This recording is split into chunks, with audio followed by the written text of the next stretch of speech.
nobody gives us money for anything. And we wanted to do some research into the CARES Act money coming into the state to find out how exactly all the different areas of our state were affected by that money. We didn't find anything really untoward there, but when the American Rescue Plan Act was signed by Joe Biden in March, early March of 2021, it was about the same time that we started going to school board meetings and discovering that there was this very disturbing trend of parents and citizens standing in front of school boards crying and begging for their kids to be unmasked. And yet the school board members kind of sat there glassy eyed and sort of like zombies, almost like they didn't have a say so in the matter. So Right. we decided to dig into that and discovered that the school boards really don't have a choice in the matter. Okay. How's that? In the CARES Act, ESSER money, that's elementary and secondary school emergency relief money, was ESSER 1 and 2 were released under the CARES Act. Okay. ESSER 3 money, which was more than any money ever given to schools ever by the government, was released shortly after Biden signed the ARP Act in March 2021. Okay. And yes, this is a great graphic here because you can see that in December 2020, the CDC released a report saying that it would only cost $25 billion to get every single school in the United States up and running. Okay. And to date, schools have been given almost $200 billion in Wow. COVID relief money. Yeah, big carrot, right? Yeah. Big carrot. Huge. Where's that money going? Well, it was going to a lot of things to help schools with a lot with like teleschool choices, Right. because a lot of the rural schools didn't have ways for kids to attend school online. So that was really great to do, and a lot of health related things, a lot of sanitation issues, Okay. being fixed in schools. But we started to ask, why, if COVID is so deadly and masks are so necessary, why aren't there any OSHA regulated hazmat bins in schools? Right. Something's up with this. It can't be about health and safety like they're telling us. So we looked into the ESSER 3 money, which is the most schools are giving. Okay. And we found that Tennessee had to submit a district plan. And not only Tennessee, we discovered that every state submitted their district plan. Our Commissioner of Education, Penny Schwinn, submitted our plan. It was approved by Miguel Cardona, the Secretary of Education up in the swamp. And this plan is something that schools have to submit every 6 months through September of 2023. And they have to prove how they are universally masking children.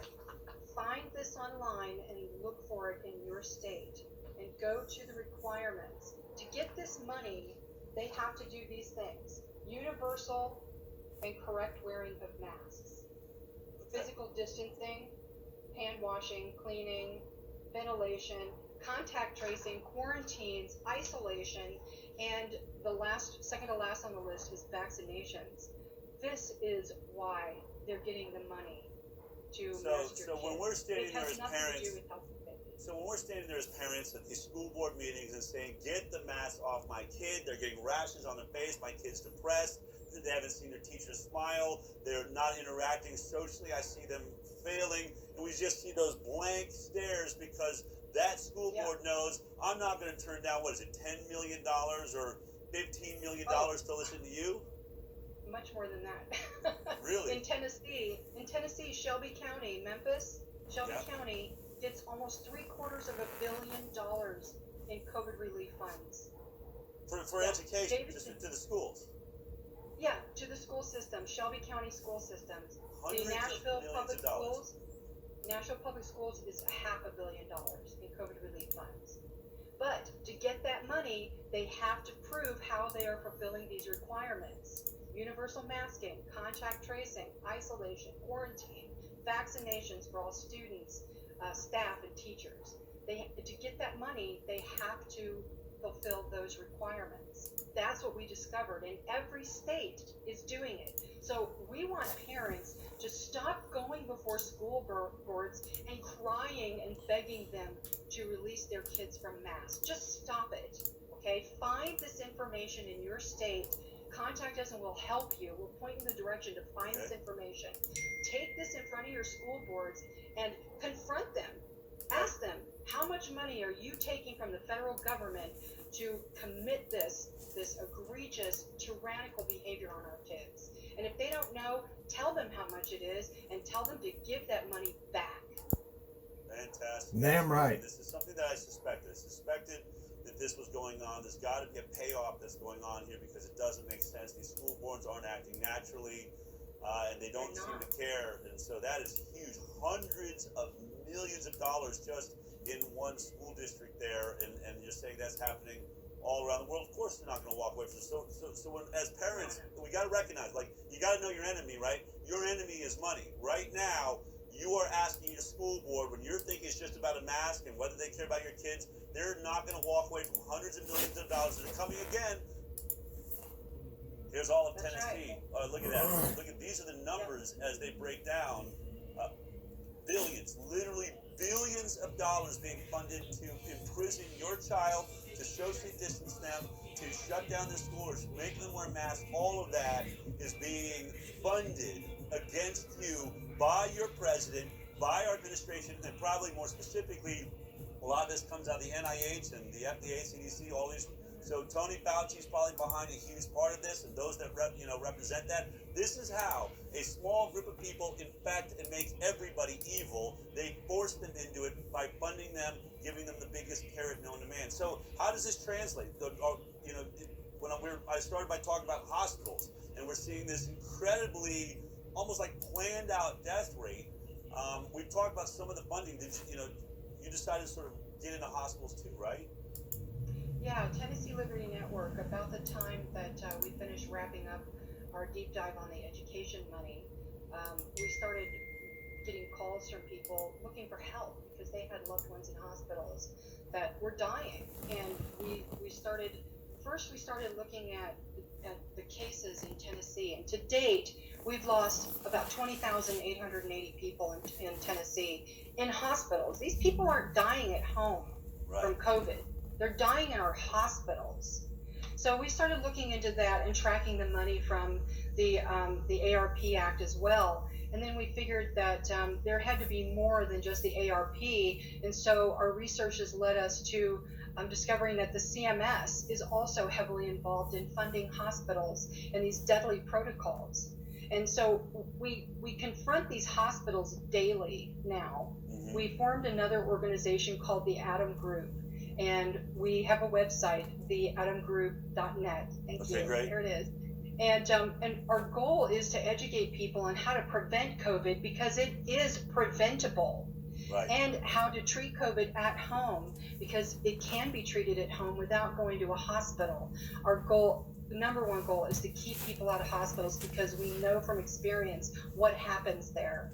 And the advocacy work that we do with people who are in hospitals, it's the stuff of nightmares. It's nightmares. In Tennessee hospitals get $166,000 for every COVID patient in a hospital. What? $166,000. I mean, I remember. West Virginia. Hold on though. $166,000. I'm trying to wrap my head around that because I remember we've talked about, early on it seemed like there was like $13,000 to be diagnosed with COVID. I remember something like 26,000 being reported, and Scott Jensen, who I believe is running for Senate, risked his I think he's running for governor.